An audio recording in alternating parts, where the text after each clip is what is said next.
It starts with an encounter generally on the street or in a public place between the offender and the victim. Quite often the victim already is very vulnerable for a number of different reasons. That vulnerability is exploited ruthlessly by the offender.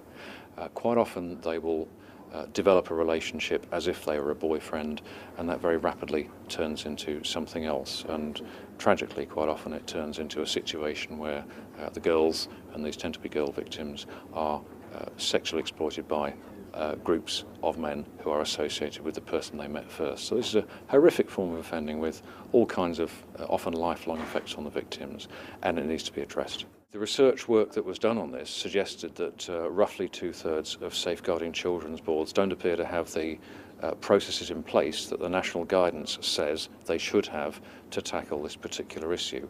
And so what that identifies is that rapid action can be taken to improve the situation across the country. This kind of offending needs to be brought out of the dark. Too often it happens below the radar of public services and voluntary agencies. It needs to be exposed for what it is. The people who commit it are often ruthless criminals and need to be brought to justice, and there should be no hiding place for them. The victims have extraordinarily complex needs, and they need to be understood, to be supported and helped through every stage of being rescued from the experience they're undergoing.